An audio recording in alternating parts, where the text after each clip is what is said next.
Abba.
Kami sungguh bersyukur atas kasih anugerah-Mu dalam hidup kami, Tuhan. Engkau selalu menolong kami, Engkau selalu menyertai kami, Engkau selalu memimpin hidup kami, Tuhan. Betapa kami tidak bersyukur atas penjagaan-Mu, atas penyertaan-Mu dalam hidup kami, Tuhan. Jikalau mungkin keadaan kami tidak bisa menjadi alasan untuk kami bersyukur, tapi satu hal yang pasti, kami bersyukur oleh karena kasih-Mu saja, Tuhan. Biarlah kami mengucap syukur dalam segala musim dalam hidup kami, Tuhan. Kami berterima kasih jika sore hari ini Engkau telah membimbing kami, Tuhan. Jika sebentar kami akan mendengarkan dan membaca sebagian dari firman-Mu, tolong setiap kami lagi, Tuhan, supaya kami juga mengerti kasih-Mu yang tertulis di dalam firman-Mu, Tuhan. Supaya kami mengerti akan penyertaan-Mu, Tuhan, yang tertulis dalam firman-Mu. Biarkan kami memiliki pemahaman yang mendalam akan firman-Mu. Biar hidup kami makin mengerti betapa kami dikasihi oleh Engkau, Tuhan. Betapa kami sungguh disertai oleh Engkau dalam hidup kami, Tuhan. Terima kasih, Tuhan. Kami menyerahkan pemberitaan firman dalam tangan kuasa. Dalam nama Yesus Kristus kami sudah berdoa. Haleluya. Amin. Buat Bapak, Ibu, dan saudara-saudara yang sudah hadir di tempat ini, kami juga berterima kasih untuk Asaris keluarga yang sudah selalu mendukung doa di dalam keluarga kami. Di dalam ibadah ucapan syukur ini, kami sekeluarga benar-benar mengucap syukur bahwa kasih Tuhan yang begitu baik dan teramat baik dalam keluarga kami, karena selalu memberikan kami kekuatan, memberikan kami penghiburan, dan selalu menolong di dalam setiap musim kehidupan kami, baik kami dalam keadaan susah maupun senang. Tuhan selalu ada dalam kehidupan kami. Kami sangat mengucap syukur, dan kami tetap minta dukungan doa buat keluarga kami untuk tetap dikuatkan, untuk tetap setia dalam melayani Tuhan, dan untuk tetap berharap dan percayanya kepada Tuhan. Terima kasih. Ayat yang mungkin tidak asing buat kita, yang mungkin beberapa dari kita menjadi ayat hafalan. Filipi pasal yang keempat, kita baca 4 ayat 4 sampai yang ke-7. Nanti kita baca bergantian. Kaum bapak akan membaca ayat yang genap 4 dan 6. Nanti kaum ibu, cewek akan baca ayat yang ganjil 5 dan yang ke-7. Ya, Filipi pasal yang keempat. Filipi pasal yang keempat, kita akan membaca ayat yang ke-4 sampai ayat yang ke-7. Yang sudah ketemu katakan amin. Amin. Ya. Nanti bapak-bapak akan membaca duluan ayat yang 4. 1, 2, 3. Bersukacitalah senantiasa dalam Tuhan.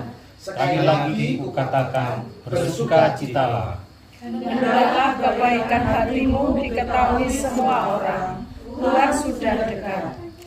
Janganlah hendaknya kamu khawatir tentang apapun juga, Tetapi nyatakanlah dalam segala hal keninganmu kepada Allah dalam doa dan permohonan dengan ucapan syukur.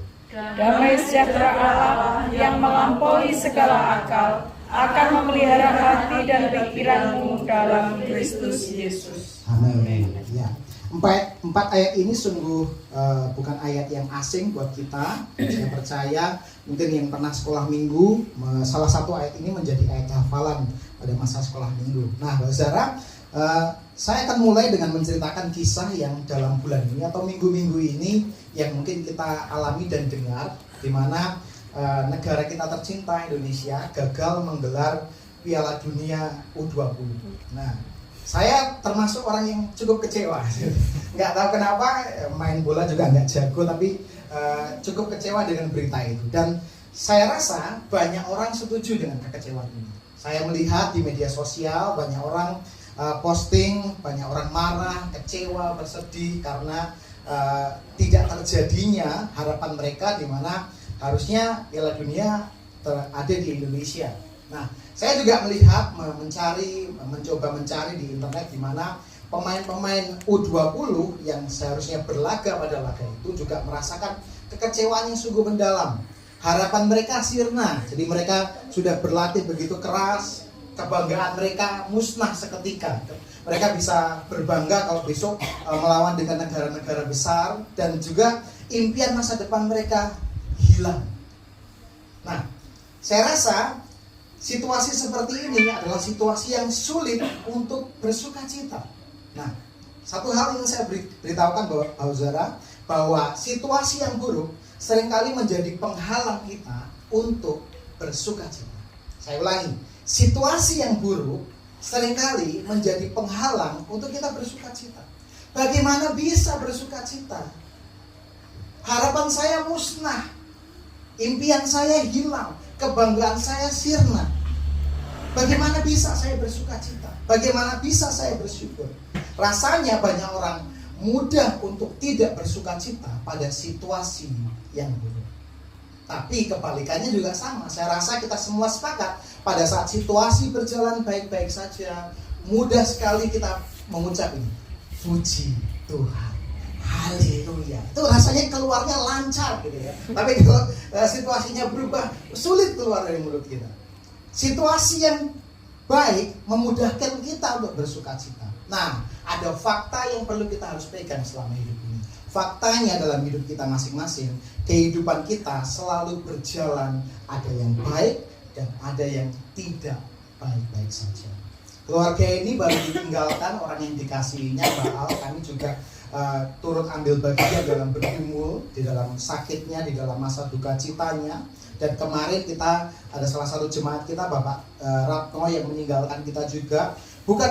Bukan sesuatu hal yang bisa dianggap remeh dan mudah untuk bagaimana kita kehilangan seseorang dan menjadi alasan untuk kita tidak bersuka cita.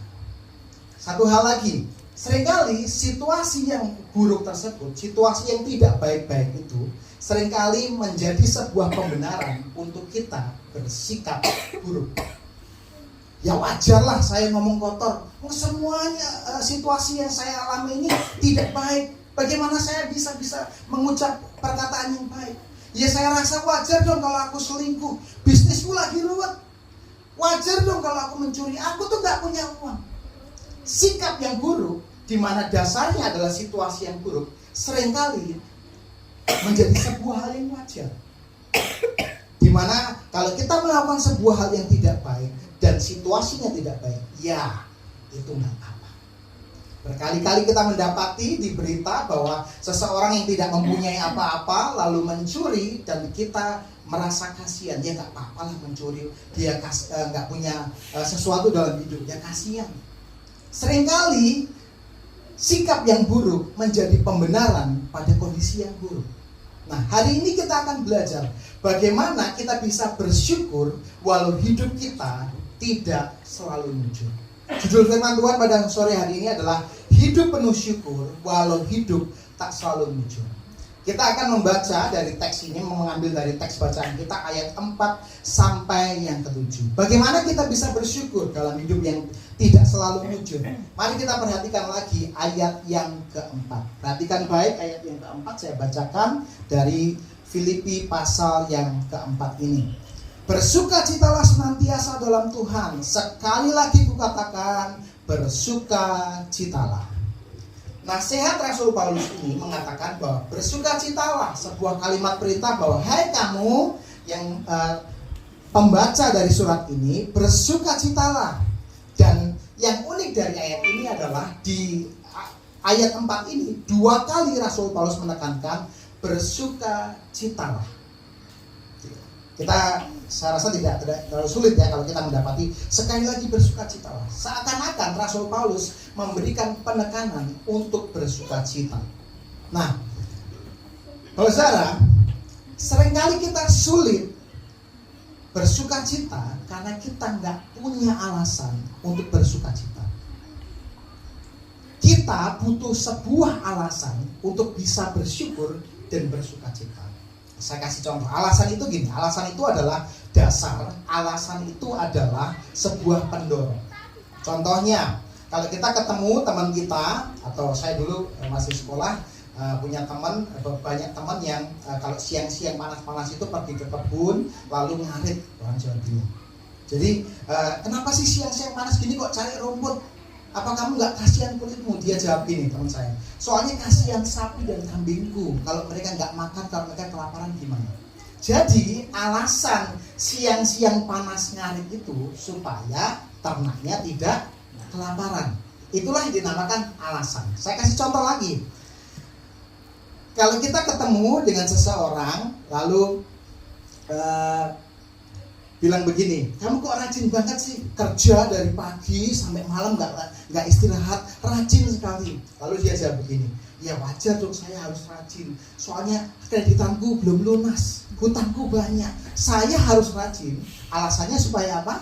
Kreditnya lunas. Selalu ada alasan.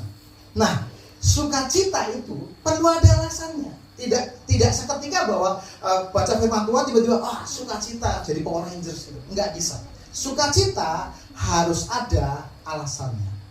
Nah, seringkali saya bergurau sama istri saya, kenapa sih kamu bersyukur punya suami seperti saya? Dia selalu bilang gini, enak punya suami kayak kamu, bisa cuci piring, bisa ngepel, bisa nyapu, bisa benerin itu, bisa benerin ini. Ya nggak ganteng nggak apa-apa lah, yang penting bisa melakukan segala hal.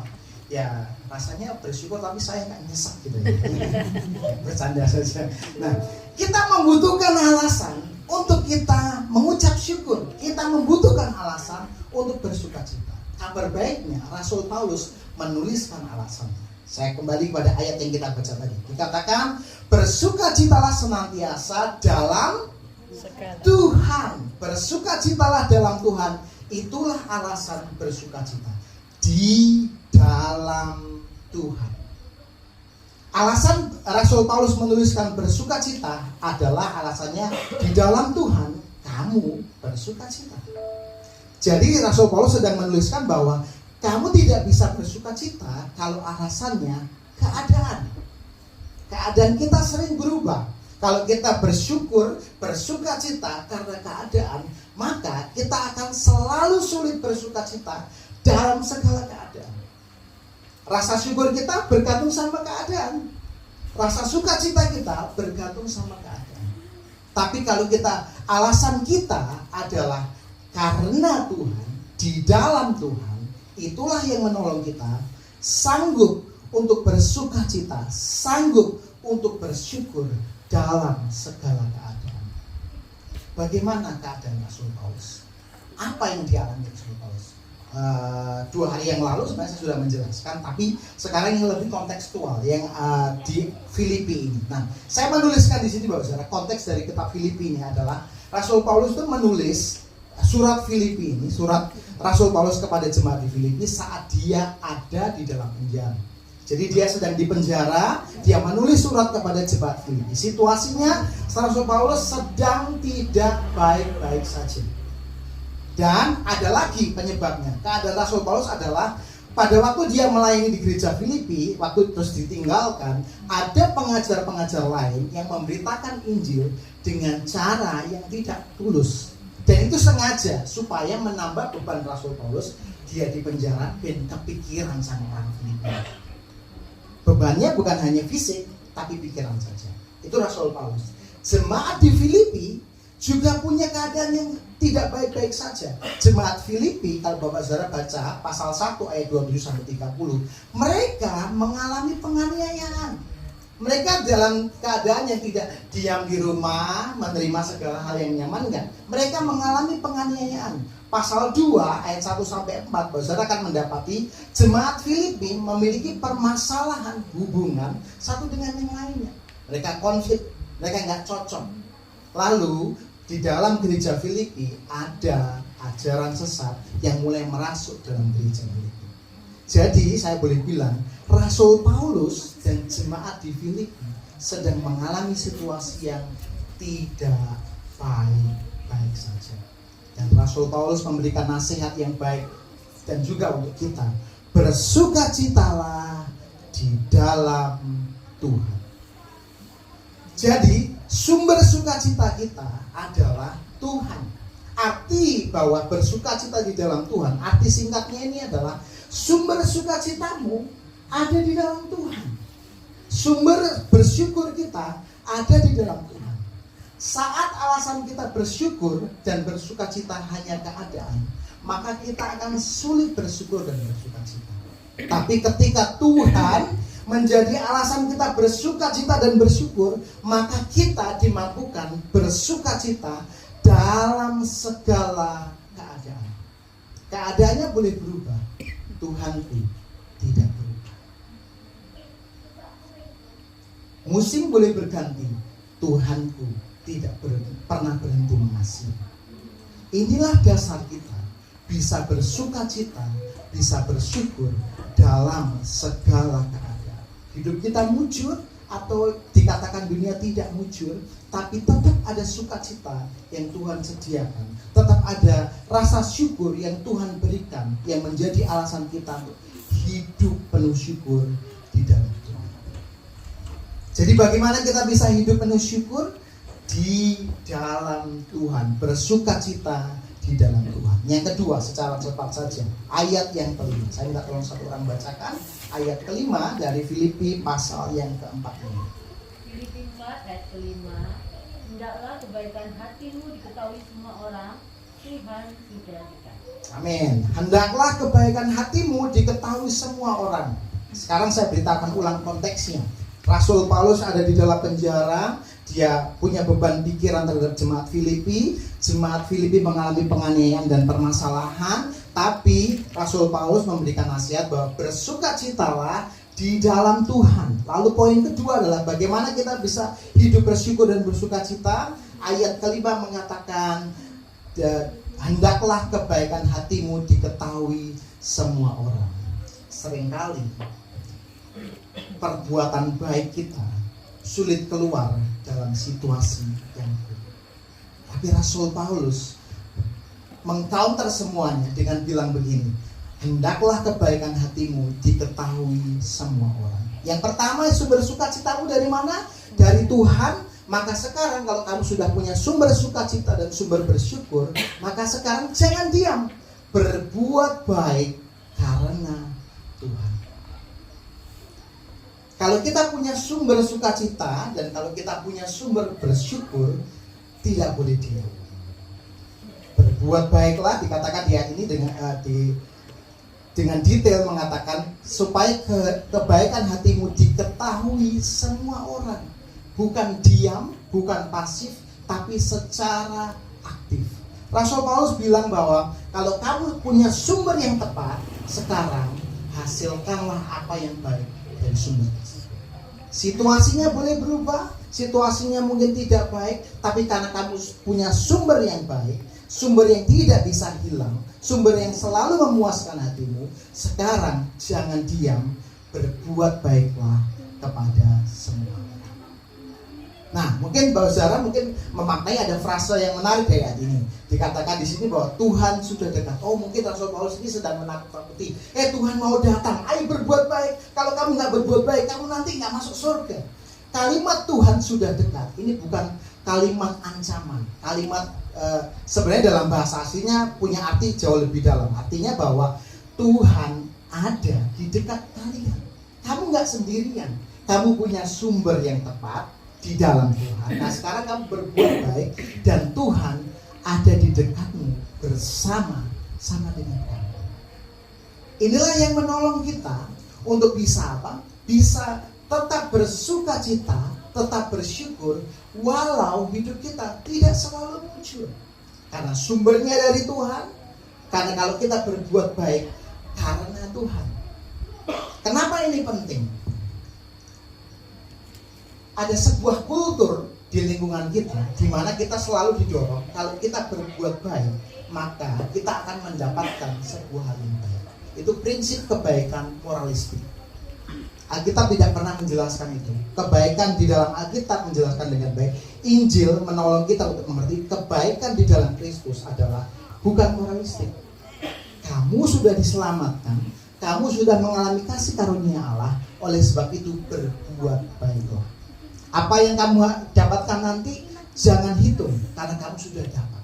Jadi bukan seperti transaksi di toko. Kalau saya beli ini saya mendapatkan ini. Perbuatan baik kita bukan transaksi seperti itu. kita sudah mendapat, kita sudah menerima kasih dan kebaikan Tuhan, maka itulah yang kita kerjakan, berbuat baik karena Tuhan. Nah, saya rasa perlu untuk kita mengingat sekali lagi bahwa seringkali kalau kita berbuat baik karena apa? Aku harus berbuat baik sama ini loh, bos, ini bos besar. Kalau aku berbuat sama bos besar ini, maka dia akan baik kepadaku. Kalau kita punya hubungan baik dengan bos besar ini, maka hidupku kayaknya aman nih. Kalau cari utangan kayaknya gampang. Kalau saya sulit, dia pasti tolong aku, gampang. Moralistik. Supaya mendapatkan sesuatu. Tapi di dalam Kristus kita ditolong untuk mengerti bahwa perbuatan baik kita bukan transaksional atau moralistik. Perbuatan baik kita bersumber pada apa? Pada Kristus yang sudah memberikan kebaikan sejati.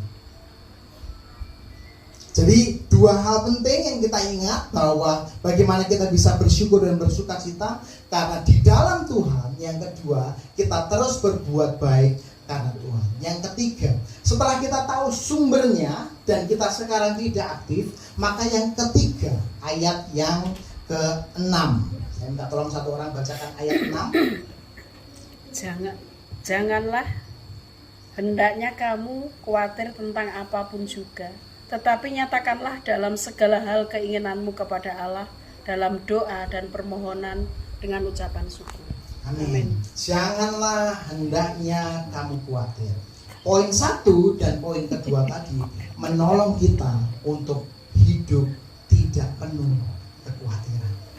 Kalau kita tahu sumber sukacita dari mana, dan kita tahu apa yang kita kerjakan, keaktifan perbuatan baik kita untuk siapa, maka seharusnya poin ketiga ini muncul. Janganlah hendaknya kamu khawatir. Kekhawatiran seringkali muncul pada saat apa? Pada saat situasi tidak sedang baik-baik saja. Kekhawatiran sering muncul pada saat situasi yang tidak kita prediksi tiba-tiba datang. Tiba-tiba kita di PHK, tiba-tiba bisnis kita mengalami surut penghasilan, tiba-tiba kesehatan kita menurun, tiba-tiba apa yang kita harapkan di depan itu tidak terjadi. Seringkali timbullah kekhawatiran. Kami berdua, kami tinggal di Magelang, saya dan istri. Jadi dari hari Senin, karena ada pelayanan, kami harus pulang. Dan saya dengan istri, waktu pulang hari Senin malam, nyampe di rumah, saya dengan istri itu saya bilang gini, selamat ya, kamu akan mengalami liburan di sini. Kenapa liburan ya? Ini mungkin sedikit cerita ya, sedikit buka dapur. Kalau kami pulang di rumah mama di malam ini, jadi ada yang bantu ngurus karis. Jadi kami sudah cukup lelah untuk mengurus anak sepanjang hari. Kalau di rumah ada mama, ada Seri yang menolong. Jadi kalau di rumah kadang-kadang ya nggak masak, nggak bersih-bersih rumah, nyaman. Tapi nyatanya dalam beberapa hari ini semuanya berubah. Karis mengalami kondisi fisik yang kurang baik, dia sakit, mama juga demikian, kami juga punya tanggungan yang harus tiba-tiba dikerjakan. Semuanya berubah, semuanya keadaan yang sebelum kita prediksi, semuanya batal. Tapi harus kita ingat loh saudara, di tengah segala kondisi yang berubah itu, di tengah segala situasi yang berubah itu, ada sesuatu hal yang perlu kita ingat. Jangan kamu khawatir. Kekhawatiran itu perlu diwaspadai dan dilawan. Nah, Rasul Paulus menuliskan hal yang baik. Perhatikan lagi ayat yang ke-6. Bagaimana supaya kita tidak khawatir? Dikatakan di sini, nyatakanlah dalam segala hal keinginanmu kepada Allah dalam doa. Hal yang simpel yang sering kali kita lupa. Berdoa. Iya, puji Tuhan. Saya takut kalau pelan jangan-jangan susah berdoa.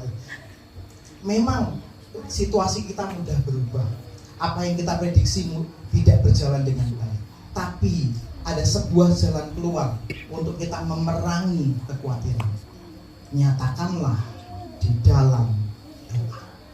Doa itu bukan sebuah ritual yang khusus yang harus kita melakukan sesuatu yang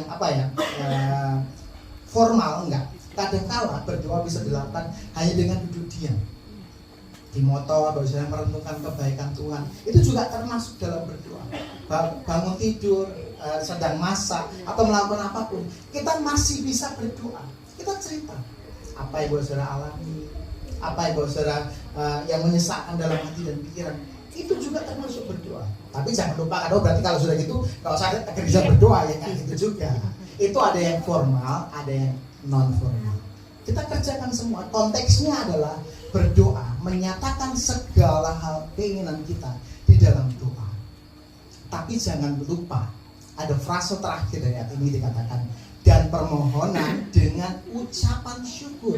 Memang doa itu mengungkapkan segala hal yang dalam hati kita. Tapi jangan lupa, doa itu harus disertai ucapan syukur. Kita harus bersyukur karena apa? Bersyukur kalau kita ingat kebaikan Tuhan. Saudara, kalau sulit mengingat kebaikan Tuhan, pandang salib Kristus. Kebaikan Tuhan yang paling nyata buat hidup kita masing-masing. Saat sakit kita nggak kunjung sembuh, saat bisnis kita nggak kunjung ada harapan, saat segala sesuatu rasanya nggak ada titik terang, kita lihat salib. Bahwa sebenarnya persoalan terbesar kita sudah diselesaikan di kayu salib. Harapan terbesar kita sudah muncul pada saat Kristus menolong kita di kayu salib. Kita bersyukur karena kasih setianya. Jangan bersyukur kalau keadaannya berubah. Bersyukurlah walaupun belum berubah, karena Kristus tidak berubah dari awal hingga akhir, Alfa dan Omega. Hati yang penuh syukur mengikis kekhawatiran kita. Dan yang terakhir, mari kita baca ayat yang ke-7. Saya bacakan saja ayat ke-7 demikian bunyi firman Tuhan. Damai sejahtera Allah yang melampaui segala akal dan memelihara hati dan pikiranmu dalam Kristus Yesus. Jadi Allah tidak berjanji untuk selalu mengubah keadaan, tapi Allah berjanji untuk selalu memberikan damai sejahtera. Perhatikan baik. Allah tidak berjanji untuk selalu mengubah keadaan kita, tapi Dia berjanji untuk menyertai kita, memberikan damai sejahtera. Yang apa? Yang melampaui akal pikiran kita. Yang Tuhan janjikan itu adalah penjagaan, bukan perubahan keadaan. Saya tidak melarang saudara untuk berdoa merubah keadaan, nggak apa-apa. Tapi kalau tidak terjadi, nggak apa-apa. Karena Tuhan sedang menjagai hati kita supaya makin bertumbuh, mengalami damai sejahtera Allah. Jadi bagaimana kita bisa bersukacita, bersyukur walau hidup kita nggak wujud. Kita bersukacita di dalam Tuhan yang bersumber kepada Tuhan. Yang kedua, kita kalau punya sumber yang tepat, kita berbuat baik dan kita tunjukkan kepada orang lain karena Tuhan, dan kita tidak khawatir karena kita punya sumber yang tepat. Yang terakhir, ada jaminan bahwa kenapa kita bisa bersukacita, kenapa kita bersyukur, karena ada damai sejahtera Allah dalam hidup kita masing-masing. Jangan nunggu damai kalau rekening kita penuh. Jangan nunggu damai kalau gaji kita nanti kalau naik gaji baru damai. Jangan nunggu THR dulu baru rasa damai. Tuhan sudah sediakan damai sejahtera yang melampaui segala akal itu untuk kita semua. Bagaimana kalau kita tidak meraih itu? Kita kehilangan. Dia sudah sediakan. Kita tinggal akses. Ya Tuhan, aku terima damai sejahtera yang daripada Engkau. Hari-hari ini mungkin kita sedang mendambakan situasi yang berubah. Hari-hari ini kita sedang mendambakan harapan kita yang mungkin harus terjadi, harus terlaksana. Tapi biarlah kebenaran firman Tuhan ini menolong kita. Walaupun tidak terjadi, walaupun belum berubah, di dalam Tuhan kita masih bisa bersyukur, bersuka cita. Mari kita tutup Alkitab kita. Mari kita datang kepada Tuhan. Saya mengajak setiap kita untuk merenungkan firman Tuhan yang sudah kita dengar dan kita baca. Mari kita ambil waktu 1-3 menit untuk kita berdoa kepada Tuhan. Kita tunduk kepala, renungkan firman Tuhan pada sore hari ini. Tuhan, Kau yang tahu keadaan hidupku Tuhan. Tuhan, Kau yang tahu sakitku.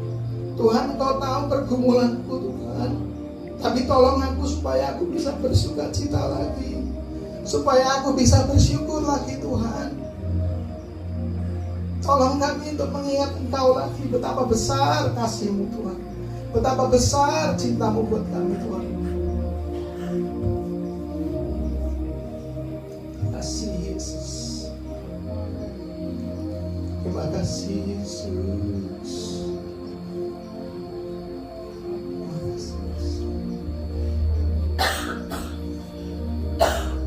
Sambil Bapak Saudara merenungkan firman Tuhan, merenungkan renungan firman yang tadi Bapak Saudara sudah dengar dari bacaan, kita nyanyikan pujian terakhir. Kami naikkan syukur padamu, syukur karena kasih-Mu yang setia dalam hidup kami masing-masing.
segenap anak-anak-Mu, kami datang kepadamu dengan segala kondisi kami masing-masing. Kami mengucap syukur buat kebaikan-Mu yang tidak pernah berhenti dalam hidup kami. Di kayu salib Tuhan, Kau merasakan penderitaan yang luar biasa Tuhan. Dan kami yakin Tuhan, Engkau juga tahu setiap penderitaan kami masing-masing. Engkau mengerti setiap rasa duka cita kami, kehilangan kami, kesendirian kami, Engkau tahu Tuhan. Tapi Engkau sudah menyelesaikannya di kayu salib. Oleh kasih setiamu, oleh damai sejahtera-Mu yang Kau sediakan, menjadi jaminan dalam hidup kami, menolong setiap hidup kami untuk hidup penuh syukur, hidup limpah akan sukacita di dalam Tuhan. Hamba-Mu berdoa buat keluarga di tempat ini Tuhan. Tuhan, karuniakan damai sejahtera yang daripada Engkau tinggal di rumah ini, di dalam hati mereka masing-masing Tuhan. Biar dalam segala situasi, di dalam segala kesendirian, di dalam segala sakit penyakit, ada hal yang gak bisa hilang, damai sejahtera Allah. Hamba-Mu berdoa buat setiap kami yang datang pada sore hari ini Tuhan. Tuhan, biarlah damai sejahtera-Mu tinggal dalam hidup kami Tuhan. Engkau ingatkan kami terus akan kasih setia-Mu Tuhan, supaya dalam segala situasi, dalam segala musim, dalam segala kondisi Tuhan, kami mampu bersukacita, kami mampu bersyukur di dalam Tuhan. Inilah hidup kami Tuhan, kami berserah penuh dalam tangan kuasa-Mu. Hamba-Mu berdoa buat setiap kami yang mungkin masih terkekang, terkungkung dalam permasalahan. Tuhan, berikan hikmat-Mu buat mereka semua. Berikan pertolongan-Mu yang sejati dalam hidup mereka masing-masing, supaya mereka boleh dilepaskan dan dibebaskan Tuhan. Dan kami terus mengingat kasih setia-Mu. Terima kasih Tuhan. Kami bersukacita di dalam Tuhan. Tolong setiap kami Tuhan, sepulang kami dari tempat ini Tuhan, kami masih mengingat kasih dan setia-Mu Tuhan, supaya hidup kami juga limpah akan syukur, limpah akan sukacita. Terima kasih Tuhan, kami sudah berdoa. Haleluya.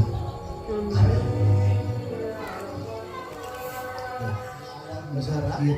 Kau menyertai kami dari rumah di tempat ini, dan kami minta penyertaan-Mu juga pada saat kami pulang ke tempat kami masing-masing. Tuhan, kiranya tolong setiap kami untuk kembali mengingat firman-Mu, supaya hidup kami Tuhan juga bukan mengingat apa yang tidak baik saja, hal-hal negatif saja, tapi biarlah kami selalu mengingat akan firman-Mu Tuhan. Terima kasih Tuhan, biarlah kami pulang Tuhan membawa berkat daripada Engkau. Tuhan memberkati Engkau dan melindungi Engkau. Biarlah kiranya Tuhan menyinari Engkau dengan wajah-Nya dan memberi Engkau kasih karunia. Biarlah Tuhan menghadapkan wajah-Nya kepada kita semua dan memberi kita damai sejahtera. Marilah kita pulang dan membawa damai sejahtera daripada Allah. Dalam nama Yesus Kristus kami sudah berdoa. Haleluya. Amin.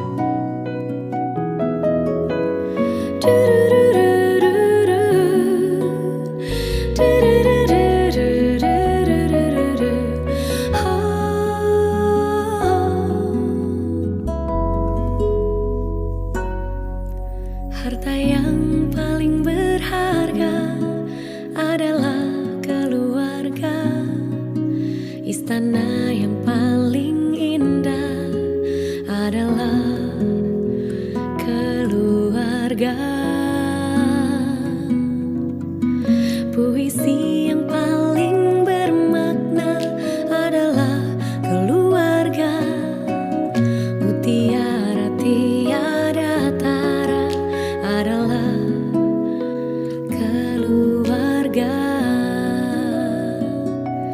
Selamat pagi Emak, selamat pagi Abah. Mentari hari ini berseri indah. Terima kasih Emak, terima kasih Abah, untuk tampil perkasa bagi kami putra-putri yang siap berbakti.